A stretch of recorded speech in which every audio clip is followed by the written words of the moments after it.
106.5 FM and online. It's the After 5 Guest with Wyn Thomas.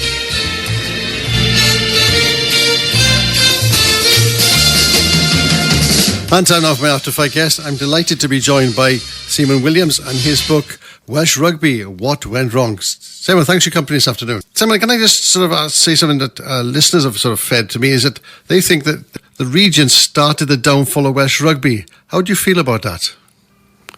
Well, there's a lot of that in the book. So there was this kind of rupture really in 2003 with the creation of the region, the end of the old club system. And there's the arguments still raged today, don't they? So whether that should really have been a smaller number of clubs, because essentially we had 9 professional clubs in Wales in 2002, and there were only 5 in New Zealand and only 4 in South Africa and only 3 at the time in Australia. So one of the interviewees in the book, David Moffat, says that why did we think in Wales that we could have 9, and so we were always going to have to reduce the number of elite teams. The question then is what we would do, whether we would maintain the clubs or whether we'd go to 3, 4, 5 clubs, or whether we create the regions. In the event, what we had was a kind of a mismatch. We had a kind of mergers and amalgamations, and some clubs standing alone. But if the purpose of the regions, or the creation of the regions, was to help the Wales team, the men seemed to be successful. Well, it worked. It helped deliver 4 Grand Slams, 2 more championships in 15 years. So on those grounds, then the regions have worked. Yeah, I would say David Moffat became chief executive in 2002. His idea was the regions. The Welsh Rugby Union was 32 million in debt at the time, which Moffat sorted out, didn't he? So some people condemn him for the regions, but then he did sort that debt out. Is that right?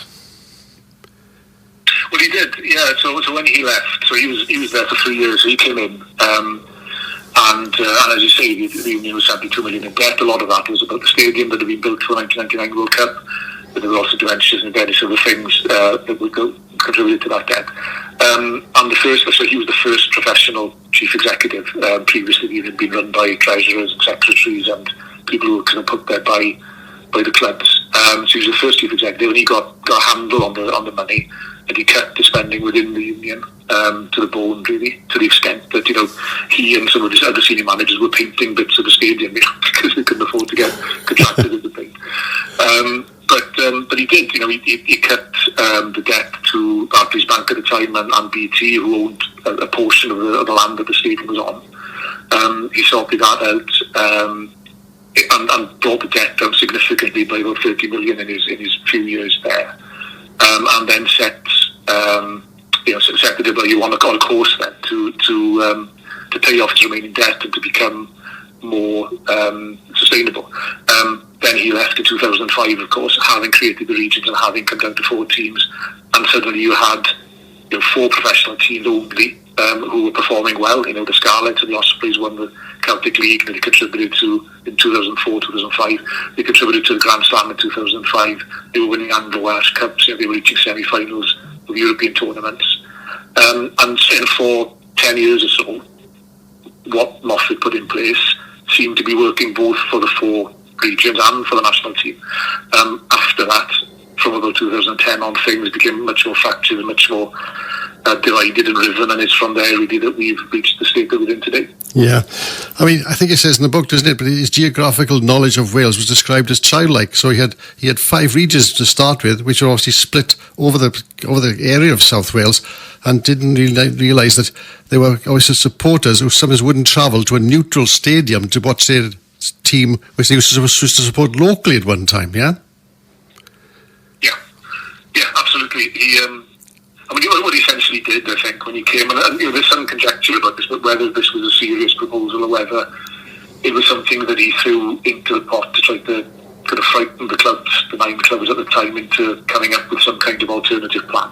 But initially, he was encouraging clubs to work together. So there was talk about Bridgend and Leith merging, for instance. Mm-hmm.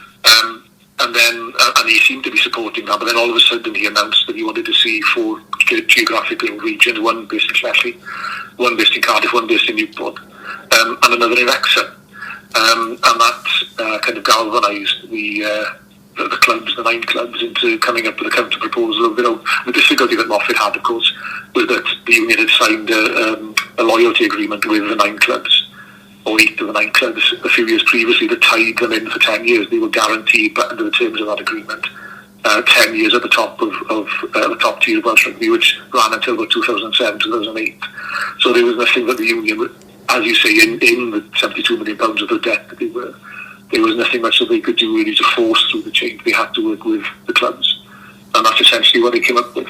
But Moffat was a really divisive figure. He did a lot of good things. He did a lot of things that certainly people in Mid Glamorgan and some of the central Glamorgan valleys and Pontypridd will probably never forget him for. But he had a major impact, and he's probably one of the people who's had the biggest impact on Welsh Rugby in the last 30-40 years. Yeah.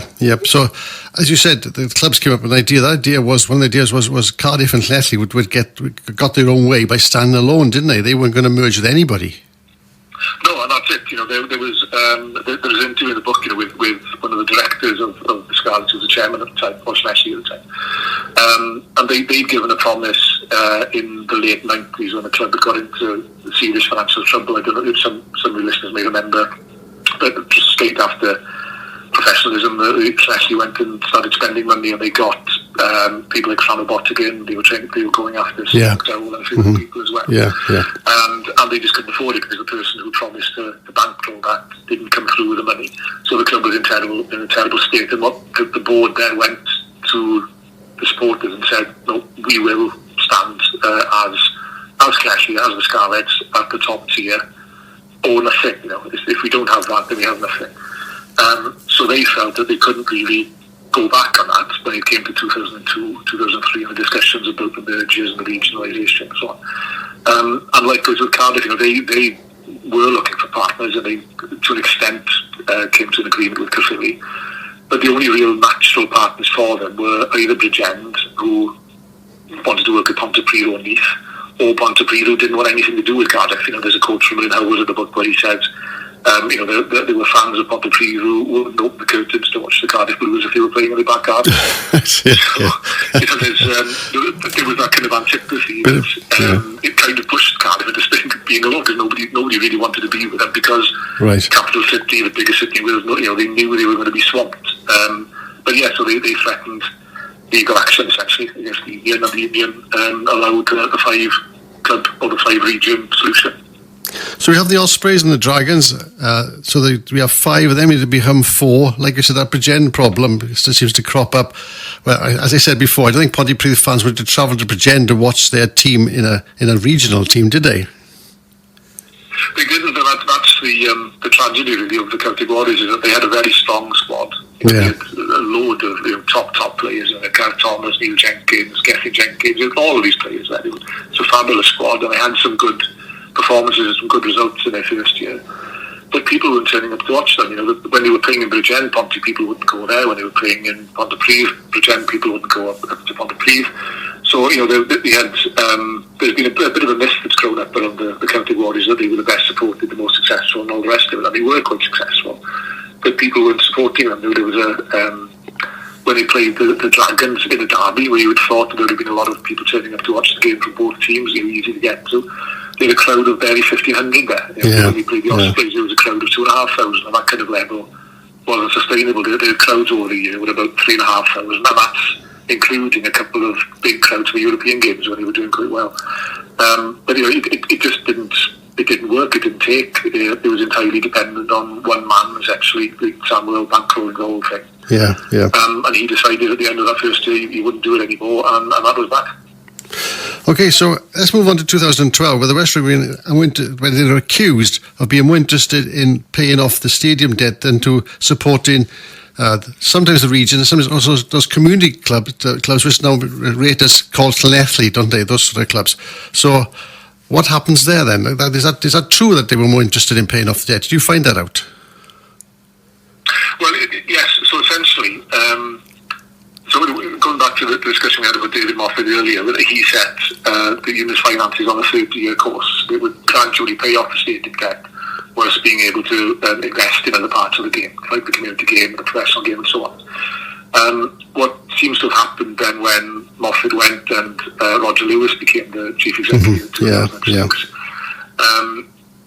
for previous things kind of ticked along quite nicely, and there was success at regional level and at national level.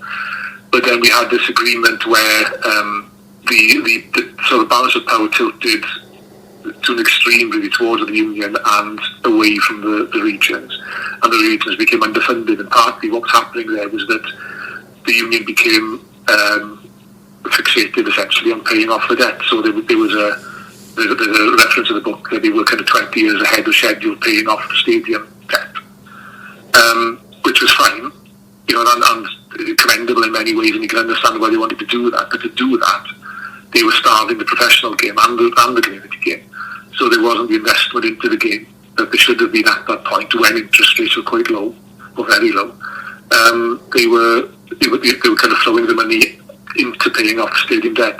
You can understand why they did it, but what it's done is it's created this underfunded kind of mess that we now, where we've got so many problems at different levels of the game. Yeah, because when it comes down to it, really, Seimon, it's got to be the supporters who turn up to watch that match, who pay their money at the gate, who are supporting these clubs. You look at Ireland, the support they got with those regions out there is incredible. It never happened. It's never happened in Wales since that golden period you just talked about, did it? No, it didn't, and it's ironic. I was listening to Seimon Williams, the chairman of the Scarlets now. He was being interviewed earlier this week, and he was talking about a game that the Scarlets went out to play in Leinster. They played in about 2005, and they played at the RDS Stadium, which is where Leinster play now. And there was a crowd of about 1,500 people, and the Scarlets won by it's a record win. It's still heavy. Leinster's heaviest ever defeat is about 50 points. And he said, a couple of weeks ago, he had the Scarlets going to the Swansea.com stadium to play the Ospreys in front of about 8,000 people, which is a decent crowd, but not the kind of crowd we were getting 10 years ago for that fixture. Whereas, Leinster were playing, they played the Scarlets the week before in the same stadium with 16,000 people watching it. They won by 50 points this time. The week after that, they played Munster at the Aviva Stadium. They played a local derby, the equivalent, you could argue, of the Scarlets and the Ospreys. And it was a full Aviva Stadium, they had 49,000 there. Wow. 8,000 in Swansea. Wow. So it makes, you can see the balance has shifted. And one of the arguments of the book is that that's kind of because the Irish Rugby Football Union have got their structure right, and they've also invested. So it isn't just about the structure, they've invested in the regions. Connacht were a development region on half the money of the other three. They're now properly funded, and the budgets that they're working on are vast, beyond anything in Wales or England actually. So they've supported the game and they've reaped the rewards. We haven't invested in the game, and we're also reaping the rewards, but in a very different way. So there's lots of things in the book, but more I got time to cover with. There's the 2020 business with the sexual comments. There's the players' strike as well. It's also, I can go back to 2007 and say when Garth Jenkins was sacked in the car park and all that sort of stuff that goes on. Where do you think we're going? It's got to go from this, isn't it? We've got to get the crowds back. What do you think would get the crowds back? It's very difficult to see because of the poor governance and the poor administration and the lack of investment over many years. We're now in a state where, in terms of the professional men's game, the interest is dwindling because the performances on the pitch are so poor now. Last year, none of the Welsh regions reached the playoff stages of the URC, which meant that none of them finished in the top half. 16 team league, the top 8 going to the playoffs, none of those were in there. And from there, when they were already performing quite poorly, the budgets have been cut, so the salary cap has gone down from about 6.5 million in some of the regions down to 5.2 million this year, and it's supposed to go down again to 4.5 million next season unless something changes, unless the new WRU administration changes things. So you can only see things getting weaker and worse in the short term. The risk then is, of course, that people are already drifting away. We were talking earlier about the crowds falling, about the value of being associated with clubs that are not performing well for sponsors is reduced, so the sponsors will be walking away, and it could become a kind of a vicious circle. So there's a lot of work that needs to be done, and we don't really have a lot of time to turn things around to reignite that interest, because there's such a risk that we will we would, there is a risk we could disappear as a major rugby playing nation with our own major league or major teams, because people will have walked away and we'll be so financially struggling that we won't be able to compete quality teams. Well, there we are. As I say, it's a sad moment to finish on, but I think the book is Welsh Rugby, What Went Wrong by Seimon Williams. Seimon, thanks so much for being my After Five guest today. It's an absolute delight. I say the book is incredible, not only just what we just covered, but also from the very start of problems right up until the present day.